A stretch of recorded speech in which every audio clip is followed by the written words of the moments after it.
Hello and welcome to Back to the Feature, the show where we talk about movies past, present, and future. Today, we're talking about the brand new Steven Spielberg film, Ready Player One. Who is this Parzival, and how the hell is he winning? Ready Player One is based off the Ernest Cline novel, where in the near future, everybody lives within a virtual reality. The entire world is obsessed with video games and detaches themselves from life to go into the Oasis, which is created by this prolific game designer who designs this fully fledged world. But he's hidden an Easter egg deep within the game, which people have looked for years and years and years. They need to hunt down 3 keys in order to find the Easter egg, and it is the story of Parzival, who is played by Ty Sheridan, and his quest to find the Easter egg and to kind of liberate the Oasis. Yeah, I mean, and get the inheritance too from the creator, which is $500 billion. No, this movie is fantastic. It's Steven Spielberg coming back to do science fiction. It's been a while, and it piqued my interest. I didn't know anything about the novel going into this movie, so I'm just like, this is just the movie for me. Yeah, I know it was a very big novel, but I know it was a more recent novel in general. Which I think, obviously, with its themes, it would have to be. With its kind of like, its virtual reality and its video game and its pop culture references and stuff like that. Really kind of heavily referencing the 80s and 90s, but also stuff beyond. Like, there's a lot of like video game references. I think for like people who are gamers, you're going to have a lot of fun watching this and just kind of picking out all the different references from video games, films, TV, toys. Like, there's kind of like everything. It's so much that, I mean, geez.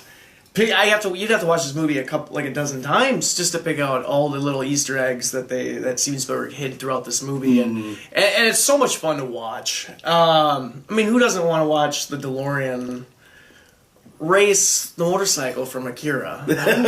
Who doesn't want to watch that? I don't know. Yeah, I think that that sequence in general, I think, really encapsulates what is really awesome about this film. Really kind of early on in the film, there is a chase, or kind of a racing sequence through this ever-changing city streets that involves the DeLorean, giant monster truck with like buzzsaws on the front of it. You know, obviously you've got the Akira bike in there as well. It's just such a really cool, exhilarating sequence. Now, I know you got to go see it in IMAX 3D. Yeah. This is a film. It's funny because I walked out and I thought you were going to work, so I was like, I got like a 15 minute window here. I'm gonna try and get this text out before he goes in, and like all caps, like, you have to see this in IMAX. This is one of those films where, you know, I see some reviews coming out. People are like, yeah, it's a fairly visually stunning film. No, this is one of the most visually stunning films in terms of like computer-generated images. Yeah. I think this stands with like Avatar, films of that caliber. I know there's going to be a lot of people who complain about it, but I thought that a lot of it looked excellent, especially because I'd say the first half of the film really does kind of stay in the Oasis. Yeah, for the most part. And most of our characters are computer-generated characters, but I think that when it bounces between the two worlds, I think it's fairly seamless. And I don't find myself ever really detached from the characters when they are CGI. Yeah, no, it felt very good. The transitions especially, but yeah, this is some of the best CGI out there, and this is some of the best. Yeah, easy, and like the motion capture work is done excellently. And it's just so creative. There's just so much in the world that's just bouncing and bubbly. I've never seen anything quite like this. Mm-hmm. And I know the complaints, some of the earlier critics talking about how this film is nostalgia porn and this and that. I mean, yeah, there's a lot of nostalgia in this film, and it really is kind of a hat tip to the millennial generation and what we grew up with. But I've never seen a movie like this before. Yeah. I've never seen a movie like this before. And like kind of going into it, yeah, you get those different, you do have nostalgia, you do have these different feelings, but it's amazing. I feel like I heard that criticism like as soon as the trailer came out. Like people were already saying that, and it's like, that's what the book was about. Like they can't adapt this thing without it being that. If anything, by the sounds of it, I haven't read the novel, but it sounds like the novel had even more. Obviously, it's a book. They can go into a lot more detail and stuff like that. But it's like the just the nature of this IP is that you're going to have that.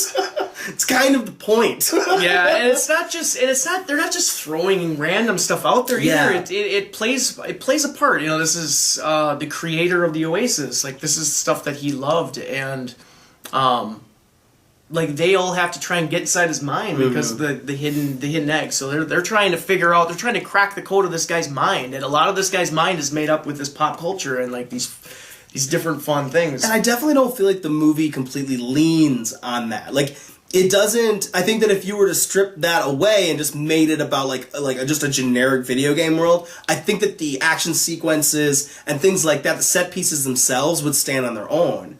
I don't think you need to have like, oh, hey, look, there's Harley Quinn. Oh, look, there's Gundam. Like, it doesn't need to be there. I don't think that it sits there and goes like, this is all we have to offer in this film.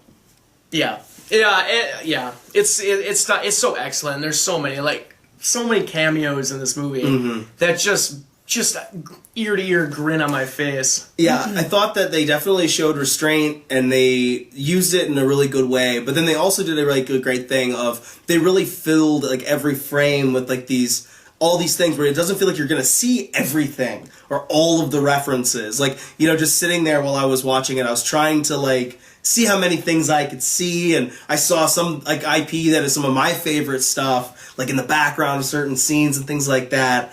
But I definitely tried to temper my excitement when I saw them, but I didn't feel like I saw. It's like Las Vegas. Like, you're not going to see everything on one trip. No. It's just too much stuff. So I think that in that way, that because there is so much, that it doesn't feel completely like pandering, because most of it you probably didn't even see while you were watching it. I think that it's only there when you really like hunt for it, and maybe on multiple viewings you'll probably catch stuff all the time, like, oh man, the Battletoads are right there, and things like that, So I didn't think that it used it as a crutch. No, which I think is what a lot of people are accusing it of doing. I think it's silly too, because I think a lot of people that are complaining about these types of things are people that are just in some ways more knowledgeable than a lot of common audiences and people. There's so many references in this film that I've never seen before. A lot of pop culture, a lot of different video games and stuff that even myself not seen or heard of. So it's just so much uniqueness in that, and it kind of like makes you want to go out and pick up like a comic book of this variety, or go look for a toy that you just never played with, or an old video game. I don't know. It just kind of it has a lot of fun in that way. But geez, like, it's got a lot of replay value in my mind. I can't wait to watch it. And I have to say, for its 2.5 hours, it has a really fun, like that kind of chase movie pace to it. Yeah. That I think that it's always kind of rolling in a really good way. Like, it never feels, to me anyway, it didn't really feel very like long. It didn't feel like 2 hours and 20 minutes. I thought it was a really fun, brisk movie where I was just like, oh wow, okay, now we have this awesome big sequence, and okay, look at this big sequence. It was just a lot of fun, kind of the things that we really look for when we go to like the theater and go see something on the big screen, or like, John seeing it in IMAX 3D. Like, it's kind of that event film, that fun event film that you could bring like everybody to and have a lot of fun and like get references that you like, and maybe the references your kids like, and I think there's something for everybody in it. But that being said, then, what were some of the things that were kind of negatives for you, John, with Ready Player One? I don't really have that many negatives. I think, it kind of plays into spoiler territory, maybe. But I will say that, like, one of the things that bothered me was that I was like, where the hell are the cops in this world? Like, where the hell are the cops?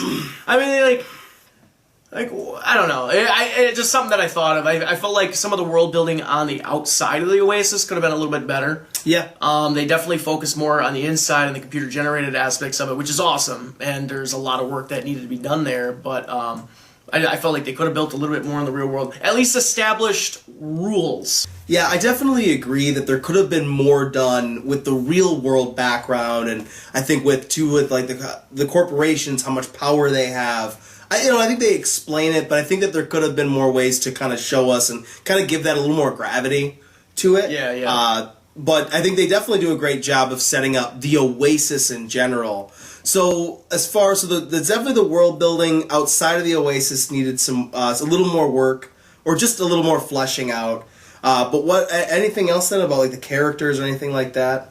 I think, well, I mean, it's not necessarily, I think, like, critiquing it, I think there could have been more, but I feel like what they were going for was fine. I think it's sufficient for the type of movie that they were making. I think they could have added a little bit more, but honestly, like, I'm not going to dock it necessarily for that, but I think it holds it back from being, like, you know, one of the greatest things ever. Yeah, I think that's definitely kind of my biggest criticism with the film, is that there isn't quite enough given to, like, especially our main protagonists, as far as, I think, any real, I guess, there could have just been more to them as far as their personalities and who they were. I think they're very, in some ways, kind of paint by numbers. I think that it's okay, though, in this film, like you said, that's kind of chock full of so many ideas and fresh things that are in it. But that definitely is a thing that I felt like held it back from having that extra gear. But that being said, though, I thought that Mark Rylance's character was really, really well done, and I thought that his performance as that character was amazing. Yeah, and I love the scenes with him and Simon Pegg. Yes. I think they were really, really good. But, like, even that, just, I mean, all the acting. I really enjoy Ben Mendelsohn. I think he's a fantastic character actor. He plays, like, the slimy, like, corporate head really, really well. Yeah, he does. Even in the Star Wars universe. Like, if you need a slimy dude in charge, he is definitely the, like, go-to actor. Yeah. And Ty Sheridan, he's just, like, one of the best, like, of that generation of actors coming out. I think he's just fantastic. He's not that big in the Tree of Life, but that was his debut, and that's one of my favorite movies, so I figured I'd mention it. But no, him in Mud, like, when I first saw Mud, it was just like, that kid's gonna be somebody special. And he carries the movie really well. I know they try getting him in with Apocalypse, which he's actually one of the better parts of that movie as well. I'm definitely looking forward to seeing him as Cyclops more. Yeah. Especially after this. Yeah. And Olivia Cooke was really good, too, in the film. Actually, she's pretty awesome. I definitely think that when it comes to the characters, I think that you definitely see that this is probably more geared for an international audience, if you guys know what I mean by that. Where it's not overly complex with the characters. It's more about the set pieces. It's a movie that everybody can go to and have fun. And I think that that's one of the reasons why it doesn't quite give us a lot with the characters. But, like I said, that's definitely the one really big drawback that I had with it. That just kind of that extra gear that could have just kind of been there and given a more emotional punch at the end of the day. Instead of just being really fun. Yeah. So, John, there is definitely a lot of references and stuff that are thrown around in this movie. And everyone's going to hate me for asking this. But what was kind of the reference that really kind of made you have that nerdgasm a little bit while you were watching? Well, no spoilers, but the Shining sequence is by far, I think, my favorite scene in the movie. It's one of the coolest things I've ever seen. Like, just flat out. And the way it's played out is so it's like the humor in it and the scary elements of it. It's so perfect. The recreation of like the sets and stuff like that was so impressive. Like, I think you definitely tell that Spielberg wanted to be able to do something like that. Yeah. And to, I don't know if you thought about this either, but when, hopefully this isn't too much of a spoiler for you guys, but they make reference that it was Halliday's 11th favorite horror movie. I'm like, what are the other 10? Because that's honestly a little low for The Shining as far as horror movies go. That's a little low, yeah. I don't know if there's 10 that I could put above it. So it was real, but yeah, that is definitely a really awesome scene. Awesome scene. And what about yourself? The part that really kind of got me going, they showed it in the trailer, so it's not too much of a spoiler, but when Mobile Suit Gundam shows up at the end of the movie, I did kind of feel like a kid again, and being able to see a Gundam on screen like that in action was really, really cool. Yeah, so if there's any fans of anime and stuff like that, I think you guys will really dig that. That's my favorite shot in the movie. Yeah. Like, just still shot, like, just, it's... When he like first launches it. Yeah. Oh, yeah. It's so cool. Epic. So damn cool. But yeah, that was definitely for me. It was definitely the Gundam sequence. The Shining sequence, too, as well, though. I mean, there's definitely these things that are in there that it's really hard not to have that button get pushed a little bit. Yeah. But you guys need to lighten up about it a little bit and just have fun with this movie. So we talked about a lot of our positives from the film. We talked about some of our negatives. So John, what is your overall summary and grade for Ready Player One? I just wanted to kind of bounce off of that, saying just, just have a little bit of fun, and I love just kind of the theme of the movie is kind of that. It's not about winning, it's about having fun, it's about enjoying it, it's about enjoying your time. It is about remembering these things. And it's having it is having that nostalgia and just that it's what the movie's about, it's what that stuff is about, and it's supposed to make you feel like a kid. It's supposed to make you feel like you don't have to worry about these things. You can have fun. And the movie really plays it off really well, and it is visually stunning. It's just buckle in if you're going to see this movie in IMAX, because it's a trip. Actually, my wife was getting nauseous during it. She doesn't get nauseous during movies or IMAX movies, and this one got her going, and it's just crazy. It's crazy fun. But I think all the acting is fantastic, and Steven Spielberg's directing in this film is... It's like, just thank you, Steven. Thank you for bringing this. But we talked about some of the critiques, the complaint, some of those docs against it. I think they could have written the characters a little bit more to do, especially in the real world, established a little bit more. But honestly, at the end of the day, not every movie is a masterpiece, and you should just have some fun with some movies, guys. And this one brings it. I give Ready Player One an A. Yeah, I think that regardless of just all the pop culture references and stuff like that are in there, there's obviously an easy button to push, and I think a lot of film critics and stuff like that out there really kind of keyed in on that right away about that big button was going to be there, and to watch out for that it may kind of cloud your vision. But I think that even if you were to strip that away, it is filled with a lot of really fun action sequences and a lot of really kind of just a really good like pace and like kind of tone to it. I think that it really just kind of picks you up and has that like movie roller coaster kind of thing. I mean, John even said it was so fun his wife wanted to puke. So yeah, it just is filled with so much fun. It was really hard not to just kind of have a big smile on my face while I was watching it, and to just kind of get lost in just kind of its flow.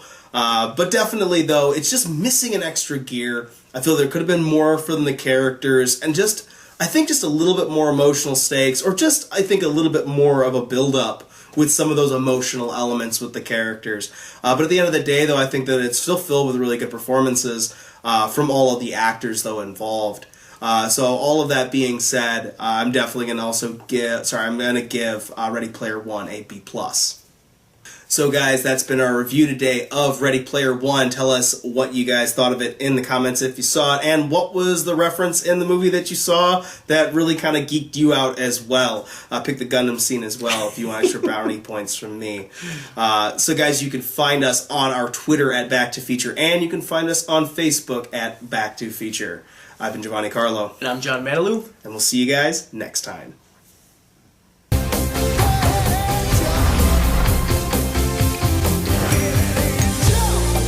Like many of you, I only came here to escape. But I found something much bigger than just myself. Are you willing to fight? Help us save the Oasis.